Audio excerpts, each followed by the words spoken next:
the fourth type of intangible. Let's continue our discussion. Let's go to the fourth type of intangible asset. We have the franchise. A franchise gives us the right to operate a business or sell products.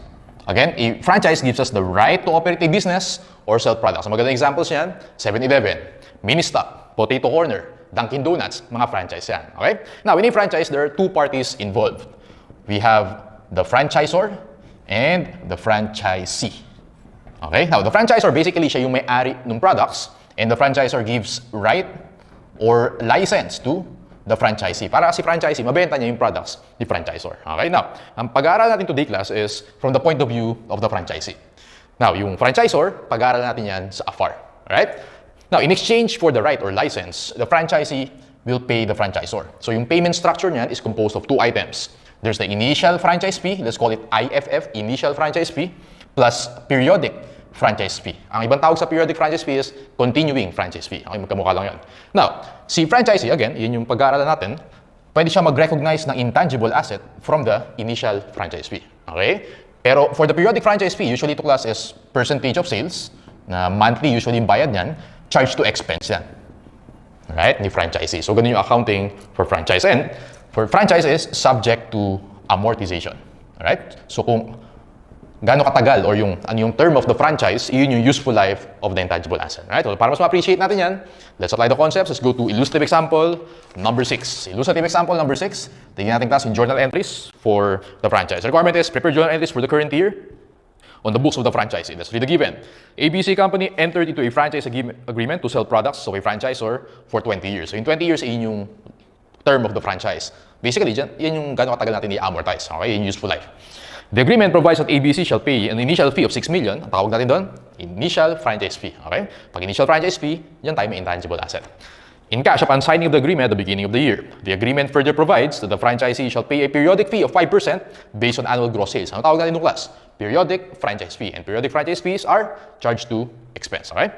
During the current year, the entity realized gross sales of 25 million. So let's take a look at the journal entries. January 1, 2025, dun mo tayo sa initial franchise fee of 6 million. Again, pwede natin siya i-capitalize to an intangible asset. Debit franchise, which is an intangible asset. Credit cash, 6 million. Okay? Now, nagbenta tayo for the year. Sabi dyan, meron daw tayong sales na 25 million. Debit cash, credit sales, 25 million. Again, point of view tayo ng franchisee. And then, magbabayad tayo ng periodic franchise fee, which is i-charge natin sa expense. So, ilang percent class? 5%. 25 million times 5%, you should get 1 to 50,000. I-charge lang natin to franchise fee expense. Debit franchise fee expense, credit cash, 1 to 50,000. Okay? So, yan. And then, don't forget na, kailangan natin i-amortize yung franchise. 6 million, i-divide natin sa useful life of 20 years. Divide by 20, kasi sabi sa first sentence, for 20 years daw. Divide by 20, you should get 300,000. Debit amortization expense, so this is for December 31. Amortization expense, credit accumulated amortization. How much? 300,000. Okay, so these are the journal entries for illustrative example number 6. Let's go to illustrative example number 7. Okay, requirement is prepare the journal entries. Let's read the given. At the beginning of the current year, ABC entered into a franchise agreement with XYZ to sell XYZ's products for an indefinite period. Okay, so si XYZ siya si franchisor, si ABC siya si franchisee. The agreement provides an initial fee of 20 million. So yun yung initial franchise fee. 5 million down payment upon signing of the contract and the balance in 4 equal annual payments every year. And so paano yung class? So 20 million yung initial franchise fee. And then, tama ba? 5 million is the down payment. So ibig sabihin, balance is 15 million. And then payable daw in 4 equal installments. So 15 million divided by 4, how much yan? That is 3,750,000 per year. Okay, 3,750,000 per year. Ayan. The entity signed a 10% interest-bearing note for the balance. The collection of the note is reasonably assured. Now, kung maalala nyo class, so nag-discuss tayo ng present value I think sa notes receivable yan, if interest-bearing, tama? Pag interest-bearing, the present value is just equal to the face value. Do you still remember? Diba yun yung concept natin dyan? Tama? Now, the agreement further provides that the franchisor will assist in the site allocation, make a survey, etc. Now, let's take a look at the journal entries. January 1, 2025. So, initial franchise fee natin is 20 million. Debit franchise, which is an intangible asset, 20 million. Credit cash, yung down payment natin, class, tama, 5 million. And then credit, I think this is notes payable. Tama? So meron tayong notes payable for 15 million. Notes payable, 15 million. Ayan. Now, let's go to December 31. December 31, 2025. Bayaran natin yung first installment, which is 3,750,000. Debit notes payable, 3,750,000. Bayaran na rin natin yung interest. So, how much yung interest natin, class? Tama ba nakalagay dyan? 10%? Okay, so, 15 million times 10%, that's 1.5 million. So, debit interest expense, credit, 1.5 million. So, ang total na babayaran natin, principal na 3,750,000 plus 1.5 million na interest expense, credit cash, 5,250,000. Credit cash, 5,250,000. Okay? So, ganyan siya. Now, doon naman tayo sa amortization. Pero tumingin ka doon, class, sa first sentence. Basahin ulit natin. At the beginning of the current year, ABC entered into a franchise agreement with XYZ to sell XYZ's products for an indefinite period. So basically, kahit gaano katagal na gusto ni ABC. O indefinite. Kapag indefinite period or indefinite yung life ng intangible asset, hindi tayo mag-amortize. Okay? Magte-test lang tayo for impairment. So therefore, wala tayong entry for the amortization. Gets? Okay. So ayan, yun lang yung journal entries natin for illustrative example number 7. Now, i-compare natin yung class sa illustrative example number 8. Tama ba yung number 7 is interest bearing? So number 8 naman, non-interest bearing. Okay? So, tingnan natin.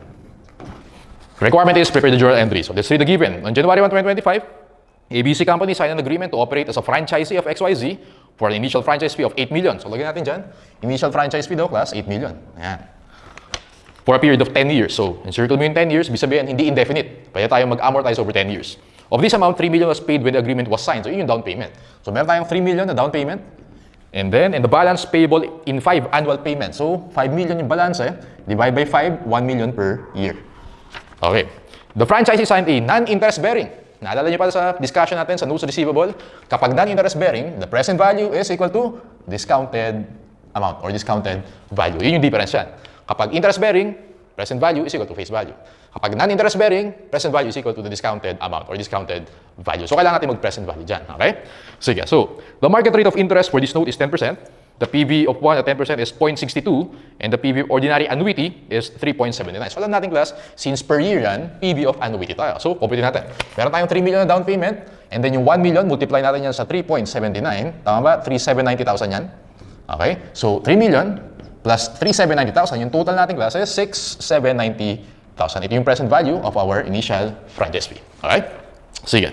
In return for the initial franchise fee, the franchisor will help in locating the site, negotiate the lease, and so on and so forth. Prepare the journal entries. January 1, 2025, debit franchise, which is 6,790,000. Okay? Credit cash, yung down payment natin. How much yung down payment? 3 million. And then, tama ba, class, meron tayong notes payable for the balance na 5 million. Pero yung present value natin is 3,790,000. So 5 million, the face value, minus 3,790, difference is 1 to 10,000, which is discount on notes payable, 1 to 10,000. O yan. Yun yung entry natin on January 1. So, as opposed dun sa kanina na interest bearing, hindi kaya nag-present value kasi present value is equal to face value. Pag non-interest bearing, discounted amount. Kaya, mas mababa yung 3,790,000 sa face value niya na 5 million. Okay, so, let's go to December 31, 2025. Now, mag-amortize muna tayo. So, debit, amortization expense, credit, accumulated amortization. Tama ba, class? Ilang years ulit yung term of the franchise? 10 years. So, 6,790,000 divided by 10, 679,000. Okay? And then, erase ko na to para may space. What else? Well, kailangan natin i-amortize yung discount on notes payable. Tama? So, debit, notes payable, credit cash. Kasi nakalagay dyan, 1 million per year. So, bayaran muna natin yung principal, 1 million. And then, amortize natin yung discount. Debit, interest expense. Credit, discount on notes payable. So, let's compute. Paano natin co-compute yung class? Well, it's just a present value na 3,790,000 multiply by a discount rate na 10%. Tama? So, 3,790,000 times 10%, we get 379,000. Okay? So, ayan. These are the journal entries for illustrative example number 8. Okay? So, ayan. Now, punta naman tayo, class, sa multiple choice. Jump muna tayo to main problem number 3. Sabay-sabay na natin. Main problem number 3, meron tayong franchise, patent, and trademark. Pero dali lang yan. So, multiple choice lang yan. Let's go to main problem number 3. We have 2 questions. Question number 1, amortization of intangibles for 2021.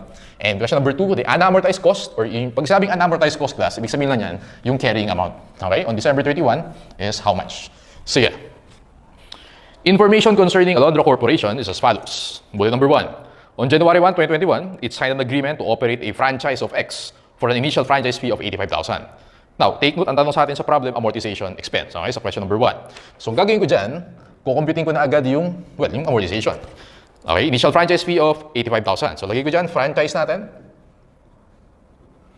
Of this amount, 25,000 was paid when the agreement was signed and the balance in payable in 4 annual payments of 15,000.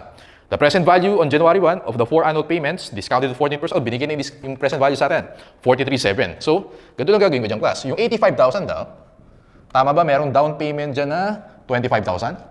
Okay? And then yung installment, the present value, binention na rin, 43,700. So, ibig sabihin, class, yung pwede natin i-capitalize as franchise, 25,000 plus 43,700, 68,700. Okay? So, ito yung initial franchise fee natin. So, lagyan natin dito, 68,700. Okay? And then, the agreement also provides a 5% of the revenue, so yun yung periodic franchise fee. Pero hindi naman tinatanong yan. Tinatanong sa atin is the amortization expense. So, ilang years daw class yung term of the franchise? Tina estimates that the useful life of the franchise to be 10 years. So, ang gagawin ko lang dyan, 68,700 divided by 10, 6,870. This is the amortization expense for the franchise. Okay? Let's go to bullet number 2. The company incurred 78,000 of experimental and development costs, or basically yung research and development cost, charge as expense yan, in its laboratory to develop a patent. Legal fees and other costs associated with registration. Pag-registration, capitalized yan. So, capitalize natin for the patent, 48,000. It estimates that the useful life is 8 years. Divide mo by 8, so amortization for the patent, 6,000. And then, last bullet, a trademark was purchased from Y for 40,000. Pag binili natin, pwede mo i-capitalize yan. Okay? On July 1, it estimates that the useful life of the trademark will be 20 years from the date of acquisition.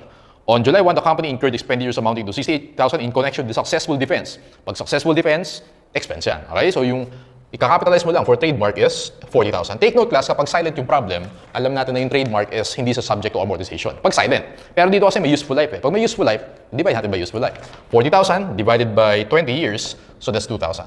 Okay? Let's compute for the total amortization expense, 6,870 plus 6,000 plus 2,000. Answer natin, class, letter B, 14,870. Okay? That's for question number 1. Let's go to question number 2. Sabi sa question number 2, class, is what is the unamortized cost? So basically, how much yung carrying amount? Ganito gagawin ko dyan. Mag-T account ako. So yung franchise, patent, and trademark. Okay. So yung franchise natin, initially, meron tayong 68,700. Nag-amortize tayo ng 6,870. Okay, so how much yung carrying amount niya? 68,700 minus 6,870, you have 61,830. For the patent, meron tayong 48,000. And then, nag-amortize tayo ng 6,000, therefore carrying amount yan is 42,000. Let's go to the trademark. Trademark, 40,000 initial. And then, nag-amortize tayo na. Take note sa trademark. Tingnan natin yung third bullet. A trademark was purchased on July 1, 2018. Ano yung tanong sa atin? 2021. So, ilan yun? 18, 6 months. 6 months yung 18, 19, 20, 21. Tama ba? 3.5 years. Tama? So, 2,000 times 3.5, that is 7,000. Okay? Pero yung franchise and patent kasi, current year yan nangyari. Okay? Pero yung trademark, 3.5 years ago. Kaya, yung amortization mo, 7,000. 40,000 minus 7,000, yeah, you have 33,000. So, add natin yung class. Yung tatlong amounts na yan, 61,830 plus 42,000 plus 33,000. Total natin is 136,830, letter B or boy. Okay? Easy. Ayan. So, pag ganyang class, T-account ang gagamitin mo. Okay? Para mas mabilis yung computation. No? See you now. Next ating class is about, okay, so I think yun na yung for our franchise. Let's now go to, okay, next type of intangible asset. Actually, last major intangible asset natin is goodwill. Okay? Now, goodwill class is under PFRS 3. Remember, intangible assets, PS38 talaga yan. Okay? So, lahat ng intangible assets na i-discuss natin, PS38, except goodwill. PFRS 3 yan. And take note, class, na yung goodwill only arises from business combination. Kaya, i-discuss natin to extensively sa AFAR. Okay? So, dito parang medyo overview lang tayo ng goodwill. Again, business combination. Pag may mga nag-acquire ng mga companies, basically. Okay? And, tandaan mo, class, goodwill is an excess payment. Okay? Sobra na binayad natin. Actually, yung formula for goodwill is goodwill is equal to the purchase price. For example, class, si company A, binili niya si company B. Okay? So, goodwill is the difference between the purchase price or kung magkano binili ni A si B minus the fair value of net assets. So, sulat mo muna. I-apply natin later yan sa handouts. Okay, so, sabi ko, yung goodwill is an excess payment. Sobra na bayad. Okay? Si A, binili si B. So, yung goodwill is computed as kung magkano binayad ni A kay B minus, sir, ano yung FV&A, fair value of net assets. Ano yung fair value? Well, alam natin yan. Yun yung, well, kung ano yung mga current market price. Pag sinabi mong net assets, ibig sabihin lang yung class, assets minus liabilities. Or, ano ba yung assets minus liabilities? Equity. So, ibig sabihin ng fair value of net assets, fair value ng equity. Alright? So, ito muna, later, apply natin siya. Now, so, since it's an excess payment, sir, bakit ka ba nagbabayad in excess sa fair value? Kasi class, kaya sinabing goodwill yan, Okay? Unidentifiable yan. If you remember, sa definition natin ng intangible assets, identifiable sila. Except goodwill. Goodwill is an unidentifiable. Okay? Kasi nag-a-arise lang siya kapag may binili kang company. Alright? Now, sige. So, again, yung details yan sa AFAR natin i-discuss. For now, yan muna yung tandaan mo. Apply natin yung class. Let's go to, okay, illustrative example number 9. Illustrative example number 9. I'll show you kung paano mag-compute ng goodwill. Sige. Requirements. Number 1, determine the amount of goodwill using residual approach. So, ano ibig sabihin ng residual approach? Ito yun. Minus, ano ibig sabihin? Purchase price minus FV&A. Number 2, prepare the journal entry to record the purchase of the entity. Okay, so, let's read the given. Pinnacle company purchased an entity for 6 million. Okay, bumili tayo ng company. Okay, nag-acquire tayo ng company. And then, for 6 million. Tawag natin yung class, the purchase price. Purchase price natin, 6 million.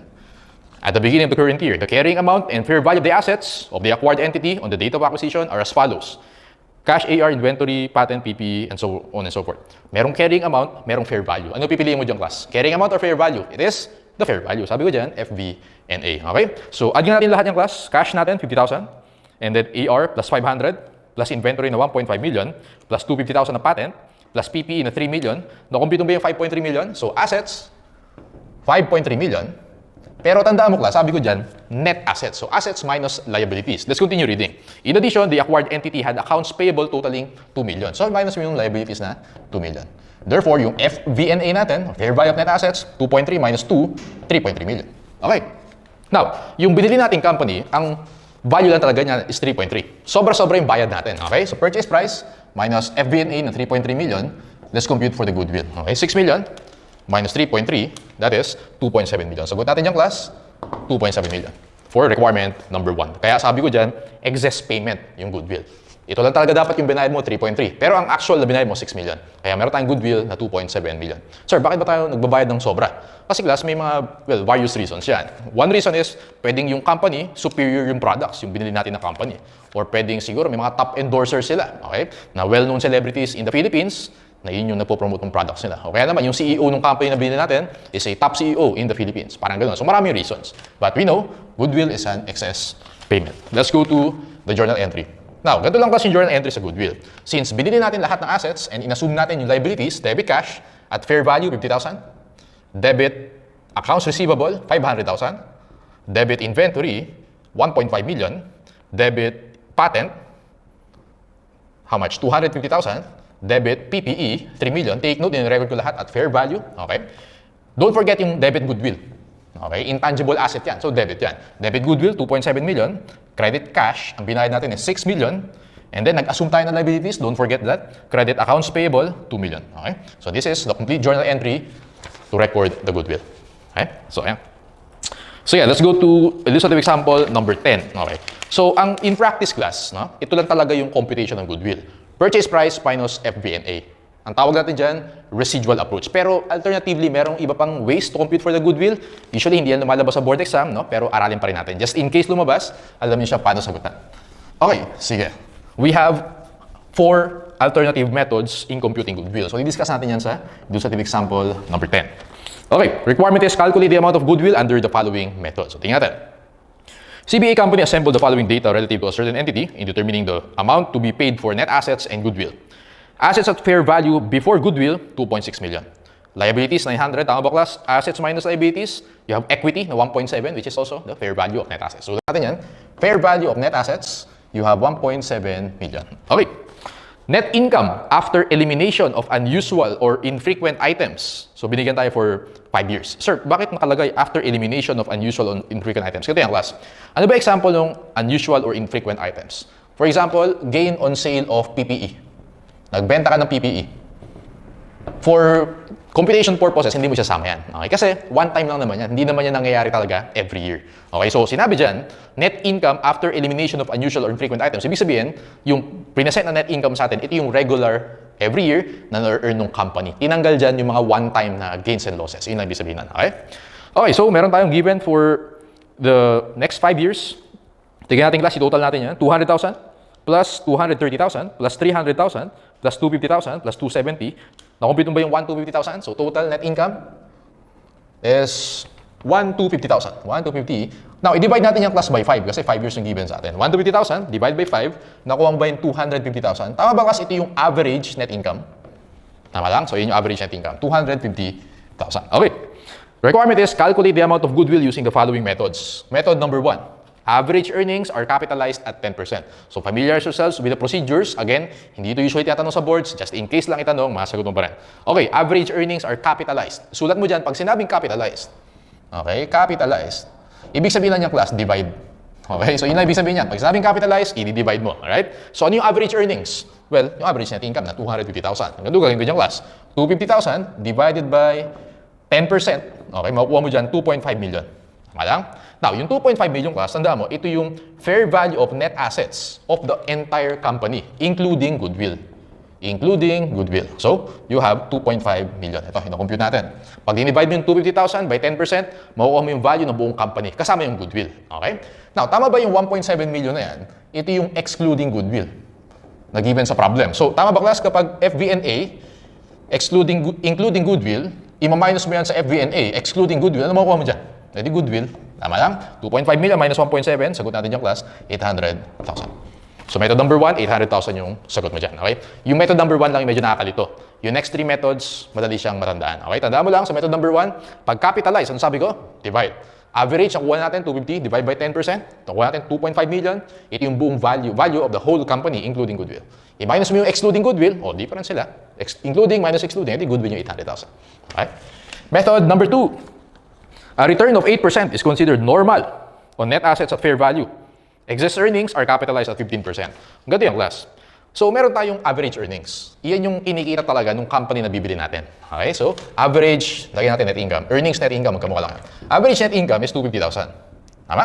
Now, yung normal net income, compute natin. Sabi dyan, a return of 8% is considered normal. So, 1.7 million, yung net assets, multiply mo yan by 8%. How much yung makukuha mo dyan?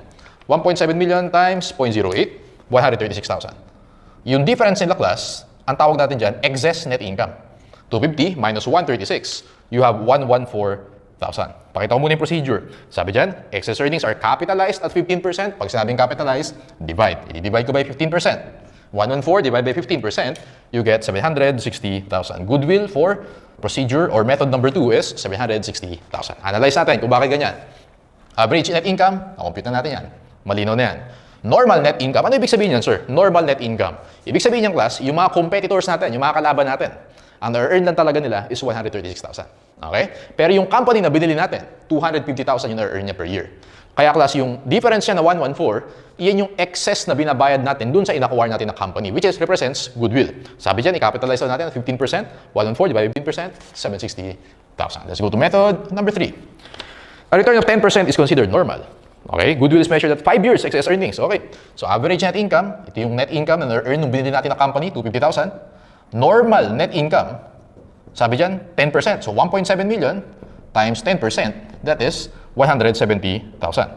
Tama? 250 minus 170, 80,000. Yan yung excess na kinikita ng company na binili natin. Sabi dyan, goodwill is measured at 5 years excess earnings. So, multiply ko lang by 5. 80,000 times 5. Goodwill natin for method number 3 is 400,000. Last one, method number 4. A return of 10% is considered normal. Ayun. Ito yun, 170,000. Goodwill is measured at the present value method using 12%. The present value is 5.65. E di present value lang natin yung excess. Tama ba yung excess natin is 80,000? Tama. Kasi normal earnings daw is 10%.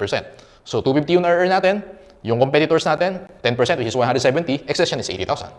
Okay? And then sabi sa problem, goodwill is measured by the present value. Di sundin mo lang, ay present value lang natin siya. Given yung PB factor which is 5.65, 80,000 times 5.65, 80,000 times 5.65, you get 452,000. Goodwill natin for method number 4 is 452,000. Again, hindi ito usually tinatanong sa boards. Okay? Pero tandaan mo naman rin, just in case itanong siya. Alright. Let's move on to main problem number 6. Okay, nasaan na yung main problem number 6? Hanapin natin. Jump muna tayo dun, class. I think it's related to goodwill. Okay, so punta muna tayo dun. Okay, main problem number 6. Mabilis lang yan. Question is, what amount should be reported as goodwill in the December 31 consolidated statement of financial position? Okay, so tingnan natin. Let's read the given. On December 31, 2021, an entity purchased for 40 million cash all of the outstanding shares of another entity. Ano tawag natin dun class of 40 million? Purchase price. Okay, kung magkano binayad natin. So main problem number 6, purchase price natin is 40 million. When the subsidiary statement of financial position showed net assets of 32 million. So, yung 32 million at book value yan. Okay? So, kailangan pa natin i-convert yan to fair value. So, convert mo siya from book value to fair value. Kasi sabi ko dito, ang gagamitin natin, FVNA. So, purchase price minus FVNA, ito yung goodwill. Okay? So, kailangan natin malaman kung how much yung FVNA. Okay, so ganito gagawin ko dyan, class. Book value is 32 million. So, tignan natin. The subsidiaries' assets and liabilities had fair value different from the carrying amount as follows. So, yung PPE, so yung carrying amount niya is 50 million, fair value is 57.5 million. Ibig sabihin, mas mataas ng 7.5 million. Mas mataas daw yung assets natin. So, ibig sabihin, plus 7.5 million. Alright? Kasi, assets minus liabilities is equal to equity. So, ibig sabihin, kung mataas yung assets mo, dapat itaas mo yung equity para balance yung accounting equation natin. Got it? So, magkakuha sir yung 7.5 million. 57.5 million minus 50 million. Let's go to other assets. Other assets. Carrying amount is 5 million, pero zero daw talaga siya. So, kailangan natin ibaba yung assets. Pag binaba mo yung assets, para maging balance yung equation, ibababa mo yung equity, minus 5 million. And the last adjustment, long-term debt, from 30 million, dapat daw 28 million. So, ibababa natin yung liabilities. Pag ibababa mo yung liabilities, kailangan, para maging balance siya, itataas mo yung equity. Okay? So, long-term debt, plus tayo ng, how much yan? 2 million. Okay, so, let's see. Let's compute the FVNA, 32 million, plus 7.5 million, minus 5 million, plus 2 million, you get 36.5 million. Fair value, from book value, na-compute natin yung fair value, 36.5 million. So, ang binayad natin is 40 million. Okay? Ang binibili natin is 36.5. Difference sila, you get 3.5 million. Answer here for main problem number 6, goodwill of 3.5 million. Letter A. Okay? So, letter A. Let's go to main problem number 7. Main problem number 7. This is still about goodwill. So, tingnan natin das. The owners of Christine Company are contemplating selling the business to new interest. The cumulative net earnings, ibig sabihin total. Okay, so yung total net income ng company is 450,000. Okay? For the past 5 years, amounted to 450, including one-time gain of 10,000. So sabi ko yung mga one-time payments, one-time gain or loss ng mga ganyan-ganyan, tatanggalin natin yan. Okay? So tanggalin mo yung one-time kasi ang kino-compute natin yung regular earnings every year. Minus 10,000, you have 440,000. Tama ba, class? For the past 5 years daw. So, pag dinivide mo yan sa 5, for 40,000 divided by 5, makukuha mo yung 88,000. So, ibig sabihin, ito yung average net income natin. 88,000. The annual earnings, based on average rate of return for investment for this industry, have been 76,000. If excess earnings are to be capitalized, sabi niyo, sir, pag capitalized, divide lang ibig sabihin yan. So, kung ito yung kinikita ng company natin, 88,000, yung mga competitors natin, yung normal net income, ang kinikita nila, 76,000. Therefore, yung excess is 12,000. Sabi, capitalize daw or divide by 10%. 12,000 divided by 10%, you have 120,000. Goodwill natin for main problem number 7 is letter A, 120,000. Okay? So that's for number 7. Okay, so next natin class. Tapos na tayo sa major intangible assets. Doon naman tayo sa minor. Mabilisan lang yan. So mga key points na lang yung mga kailangan nyo tandaan dyan. Okay, for others, first natin class is computer software. Okay, so just like what we learned earlier, magka-capitalize tayo ng computer software once meron na tayong technological feasibility. Until wala pang technological feasibility, expense lahat ng i-incur natin for the computer software. Now, the classification of computer software will depend kung ano yung purpose or kung paano natin ginagamit yung computer software. If for our own use, ginagamit natin sa business, intangible asset yan. If for sale to others, obviously, binibenta mo, ibig sabihin, inventory yan. Okay? Now, if it's integral part of a machine. Integral part of a machine, PPE yan. Okay? So, ano ibig sabihin, sir, na integral part of a machine? Computer software, for example, yung Microsoft 365. PPE yung classification nun. Okay? So, ulitin ko. Yung computer software, yung classification niya will depend on the purpose. Pag ginagamit natin for our business, intangible asset. Kapag binibenta natin, inventory. Pag integral part siya of a PPE, PPE siya. Okay? So, yun lang. Kailangan mo tandaan for computer software. Now, let's go to illustrative example number, I think doon tayo sa main problem number 4 pala. Okay, class, punta ka doon sa main problem number 4.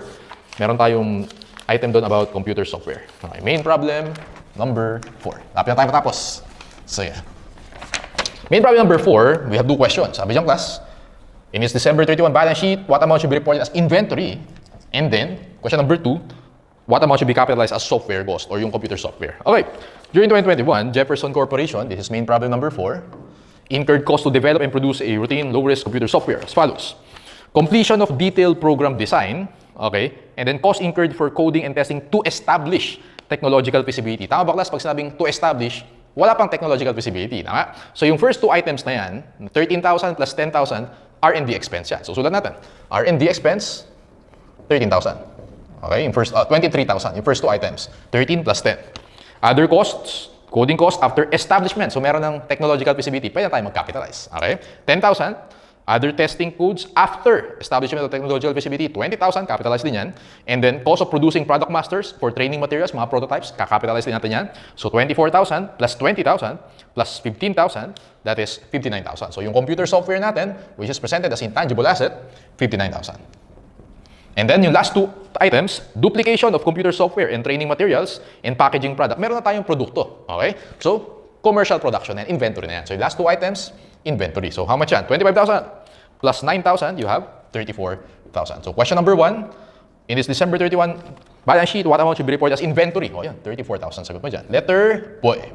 Question number 2, in this December 31, what amount should be capitalized as software cost? 59,000. Sagot mo dyan. Letter C. Okay?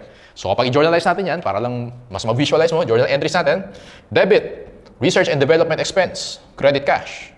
How much? 23,000.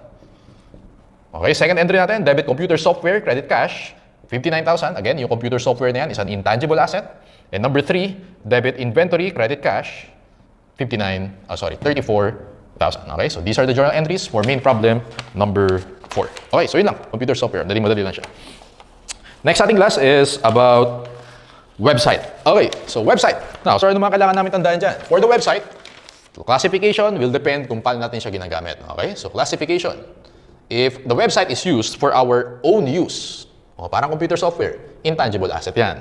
If for advertising or for promotion, obviously, kapag promotion and advertising expense yan. So, ibig sabihin, i-charge natin yan sa operating expenses. Okay? And by the way, class, yung computer software, website, and custom release, subject to amortization yan. Okay? So, kung ilang years tayo mag-benefit from these items, yun yung useful life na gagamitin natin. Alright, so apply natin yan. Website. Let's go to, mabilisan lang kasi minor lang yan. Usually hindi tinatanong yan, pero gusto ko complete yung discussion natin. Illustrative example number 11. Illustrative example number 11, this is about a website. So, tingnan natin class. Okay. Assuming all conditions for capitalization are met, compute for the cost of website. So, yun yung requirements natin. So, ibig sabihin, na-meet na daw yung criteria for capitalization. Pwede ito tayo mag-capitalize. Sabi yan sa illustrative example number 11. Alright, CPA company incurred the following costs in self-development of its website. The website will be used by its employees. So, ibig sabihin, own use, intangible asset yan. Among other things, sending emails, posting updates, etc. Okay, costs incurred in purchasing web servers, staging servers, production servers, PPE yan. Okay, so mga hardware yan, mga servers, PPE yung classification yung class. How much? 500,000. Costs incurred during the planning stage. Pa-plan pa lang. So, pwede mo sabihin na isipin na research stage pa lang yan. So, expense yan. Okay, so expense natin is 100,000. Next, cost incurred during the application of infrastructure and graphical design and content development. No, pag nasa development ka na, and na-meet na daw yung capitalization criteria, pwede mo nang i-capitalize yan. So, i-capitalize natin yung class sa website, which is an intangible asset, that is 300,000. So, yung fourth item, cost incurred during operating stage, nag-ooperate na, expense din yan. So, expense mo, 100 plus 50, 150,000. Okay, so, let's do the journal entries. First is yung website muna. Debit website, which is an intangible asset. Credit cash, 300,000. Next natin class, yung PPE, debit PPE, credit cash, 500,000. And then, next natin is debit operating expenses or expense na lang. Debit expenses, credit cash, how much? 150,000. Okay, so these are your journal entries for illustrative example number 11. Okay, let's go to illustrative example number 12. Mabilis lang yung class. Illustrative example number 12. Tingnan natin class kung how much yung kakapitalize natin to the website. Okay, compute for the capitalizable website and prepare the journal entries. DF company incurred the following costs. First, development cost of a website to be used internally.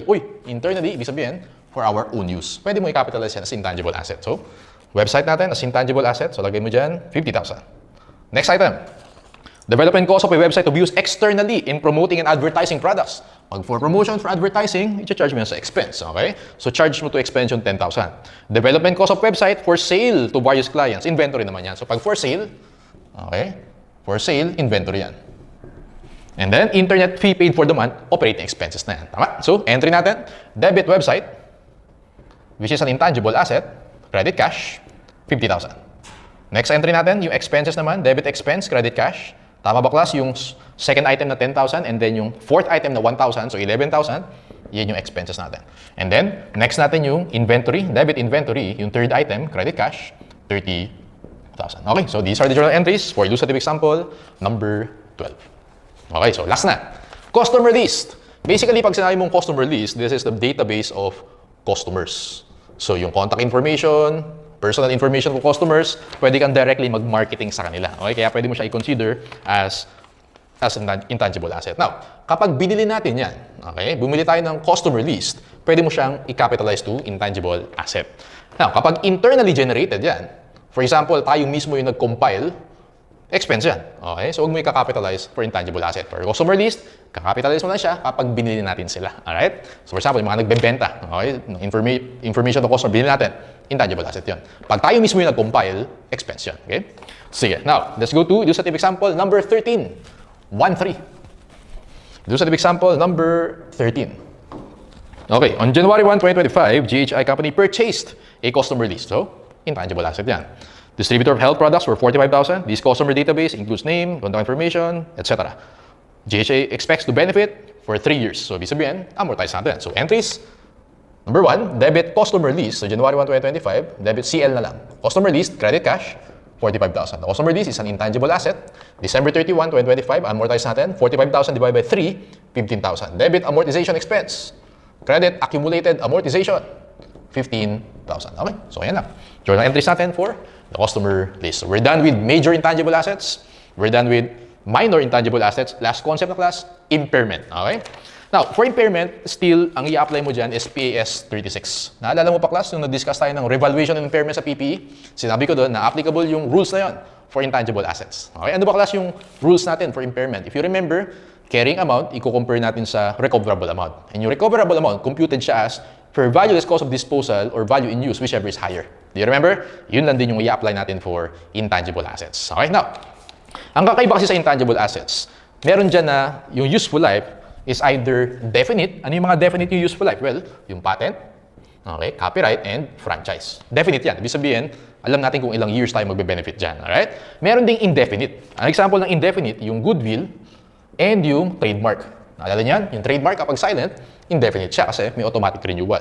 Goodwill is also indefinite. Okay? Now, alam natin class, kapag definite, nag-amortize tayo. Kapag indefinite, hindi tayo nag-amortize. Pero ito class yung important for impairment, no? Kapag definite yung useful life, for patent, copyright, and franchise, titignan mo muna kung may indicators for impairment. Kapag may indicators for impairment, itetest mo yan for impairment. Kapag walang indicators for impairment, hindi mo kailangan itest yan for impairment. Gets ba yan? Now, pag indefinite, mas strict. Since hindi yan subject to amortization, whether may indicator or wala, lagi natin silang itetest for impairment. Leading ko, pag indefinite yung life, lagi mo itetest for impairment. Kahit may indicators, kahit walang indicators for impairment. Okay? Sige. Now, let's go to illustrative example number 14. Okay, illustrative example number 14. Tingnan natin last illustrative example na to. Then, I think, ano na lang, almost done na tayo with intangible assets. Illustrative example number 14. Pakita natin class kung paano yung impairment.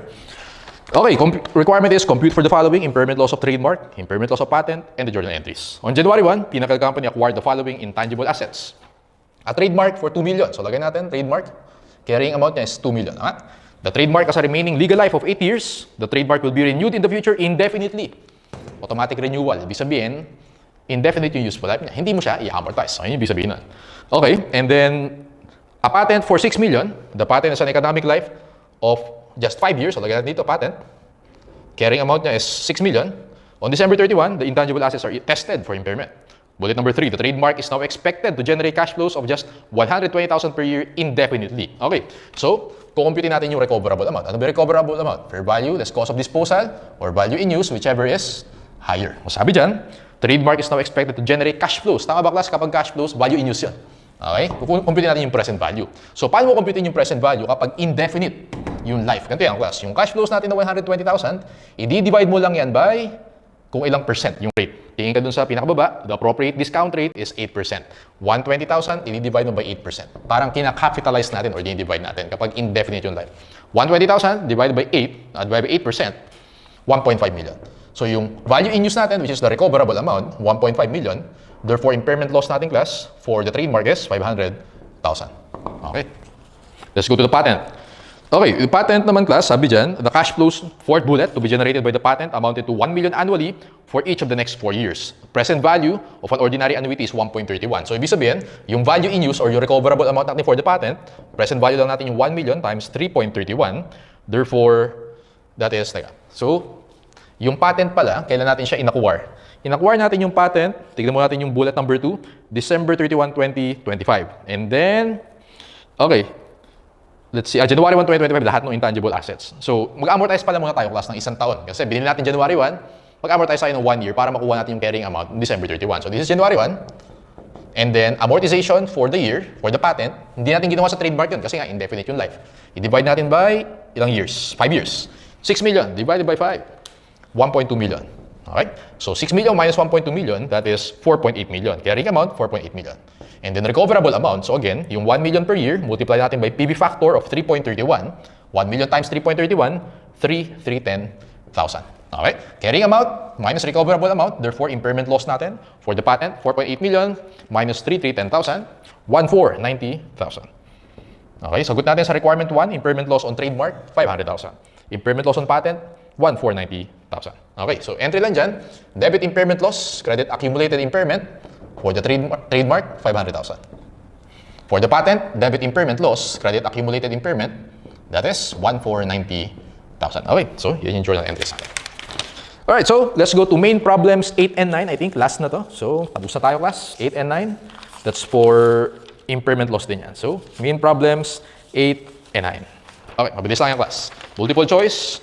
Let's go to main problem number 8. Question is, okay, how much is the amortization of the copyright for 2021? So about impairment loss din yan. Tingnan natin. Presented below is information related to copyrights owned by Joy Company as of December 31. And we have cost, we have carrying amount. Present value of expected cash flows, tama ba kasi yun yung value in use? So lagay ko dito, carrying amount is 4.3 million. Value in use, 3 million. And then fair value, yun din yung fair value less cost of disposal, is 3.2 million. Tama ba class? Whichever is higher, therefore yung recoverable amount natin is 3.2 million. So ibig sabihin, may impairment loss tayo. How much impairment loss? 4.3 million minus 3.2 million. That is impairment loss 1.1 million. So pag ang tanong sa'yo, how much impairment loss? 1.1 million. Okay? Which is basically 4.3 versus 3.2. Assume that the copyright will continue to use the copyright, the company will continue this copyright in the future. As of December 31, the copyright is estimated to have remaining life of 10 years. The fair value of the copyright is 3.4 million. How much is the amortization for the copyright for 2021? Okay, so ang mangyayari dito class, nag-impair na tayo, therefore, 3.2 million na yung magiging carry amount mo. Tama? So, nag-impairment loss na tayo. From 4.3, i-write down natin siya to 3.2. How much class yung magiging amortization natin? Take note, ang tanong is December for 2021. Okay, amortization. So, gagamitin mo, 3.2 million, i-divide mo lang yan by remaining life of 10 years. Sagot natin dito class, 320,000, letter boy. Ignore mo lang yung 3.4 million na binigay dyan sa second to the last sentence. Kasi December 31, 2021 yung 3.4. Ang important sa atin, kung how much yung carrying amount niya noong December 31, 2020, i-divide mo by 10, yun yung amortization mo for the year. Okay? And then main problem number 9, last one. Okay, so question sa ating class, how much is the impairment loss? So tingnan natin. Ernest Company is a new computer software company. In 2020, the firm incurred the following cost in the process of designing, developing, and producing its software. Okay, which it expects to be in marketing in 2021. Designing and planning, additional software development, cost of developing code, testing, and production of product masters. Take note sa second paragraph. Sabi dyan, the cost of designing and planning, how much yun? Yung 150,000. Code development, how much yung code development? 240,000. And testing, na 60,000, were all incurred before the technological feasibility had been established. Ibig sabihin, charge to expense lahat yun. Alin yung hindi mo charge to expense? Additional software, tama, na 400,000. And then yung production of product masters o yung mga prototypes na 500,000 kasi yung other 3 items before technological feasibility. So expense yun. Ibig sabihin class, ang pwede natin i-capitalize is 900,000. Alright? It estimates that the total revenues over the 4-year life of the product will be 2 million. with 800,000 in revenues expected in 2021. The pattern of future sales cannot be measured reliably. Assume that the NRV of the computer software is estimated to be 500,000. How much is the impairment loss? Ngayon class, ito yung development cost na pwede nating i-capitalize. Tama? 900,000. Kailan nangyari yan? Sabi dyan, nangyari siya noong 2020. Tama? Ang tanong sa atin, end of 2021. Tama ba class, mag-amortize tayo ng 2 years? So ilang years ba yung sabi dito? Well, nakalagay dyan, 4 years daw. Tingin ka dun sa gitna. It estimates the total revenues over the 4-year life of the product. So, divide mo by 4, times mo sa 2 kasi 2 years na nakalipas. 900,000 divide by 4 times 2, 450,000. So, 900 minus 450, yung carrying amount natin as of December 31, 2021 is 450,000. And then yung NRV daw is 500, mas mataas. Therefore, wala tayong impairment loss. Okay? Sagot mo dyan, letter A, 0, kasi yung carrying amount mo mas mababa. Okay? Actually, kahit mas mataas to sa NRV, wala pa rin impairment loss. Bakit, sir? Kasi hindi naman recoverable amount yung given. Ano ba recoverable amount? Value in use and fair value less cost of disposal. NRV, hindi yan ginagamit for impairment loss. Okay? So, kahit mababa or mas mataas yan, 0 pa rin talaga yung sagot natin. Pero let's say yung 500,000 dito, let's say yun yung recoverable amount. 0 pa rin. Bakit? Mas mababa yung carrying amount than the recoverable amount. Okay? So, I think that's the last problem for intangible assets. So, double check ko lang class, no? Para sigurado tayong walang nakalimutan. Okay? So, I think na nasagutan natin lahat ng problems for intangible assets. Okay? So, tapusin na lang natin yung theory questions, then we're done. Konti na lang yan. Number 9. Okay. Theory number 9. Which of the following confers exclusive right to conduct business in a particular territory? Right to operate a business, franchise. For number 9, letter A. Number 10, which of these is expense as incurred by the franchisee for a franchise? Ano yung expense natin? Periodic franchise fee. Dog for number 10. Ano nakalagay dyan? Periodic payments to the franchisor based on the franchisee's revenues. Punta naman tayo sa number 12. Goodwill should be reported or recorded in accounting records only when meron tayong business combination or nag-acquire tayo ng company. Letter B, it is acquired through the acquisition of another business. Number 13, goodwill represents the excess of cost of an acquired company over the fair value of net assets. Boy, sum of the fair values assigned to identifiable assets less liabilities. Kasi assets minus liabilities, net assets yan. Boy for number 13. Number 14, what is required with respect to accounting for goodwill? Goodwill, meron siyang indefinite life. Pag indefinite life, hindi mo ina-amortize. Pero, tinetest natin for impairment. Dog yung sagot natin for 14. Goodwill should be recorded. Record natin siya as asset, intangible asset, and periodically evaluated for impairment. Okay, number 15. Which of the following is not a method of computing goodwill? Kanina, nag-try tayo ng different methods. A, capitalized excess earnings, pwede yan. B, discount the excess earnings, pwede yan. Capitalized total average earnings, actually, in-apply natin lahat yan. Dog yung sagot natin. Okay, all of these are methods. Lahat yan, pwede. Dog. Number 16, cost incurred by a company that may develop its own goodwill internally. Pag mga internally generated intangible assets, charged to expense yan. Okay, letter A, expense as incurred. Number 23. Okay, 23. An asset with an indefinite life. Punta ka dun sa C, there is no foreseeable limit on the period over which the asset will generate cash flows. Okay, ibig sabihin, again, yun yung opposite ng definite life. Kapag indefinite, hindi ka mag-amortize, magte-test ka lang for impairment. Number 24, an intangible asset with an indefinite life. Makakasabi ko lang, letter C. No amortization but tested for impairment. Number 25, in relation to the amortization, if an intangible asset has a finite or definite useful life, punta ka sa A, it must be amortized over that life. Right? Number 27, on January 1, 2016, an intangible asset with a 15-year estimated life was acquired. On January 1, 2021, so ilang years nakalipas? 2016 to 2021, 5 years, right? A review was made of the estimated useful life and it was determined that the intangible asset had an estimated total life of 25 years. So 25, nakalipas na yung 5 years, therefore yung remaining life is 20 years. O, change in estimate. O, yun yung gamitin mo, 20 years. Punta ka dun sa letter C, the unamortized cost or yun yung carrying amount should be amortized over a 20-year life. Letter C for number 27. And last one, number 28, a computer software purchase an operating system. Computer software. Okay? Operating system for the hardware or integral part of the machine, example ko yung Microsoft 365, that cannot operate without the specific software shall be treated as PPE. Answer, letter D for number 28. Okay, so I think sagutan natin lahat ng problems and theories. That concludes our discussion on intangible assets.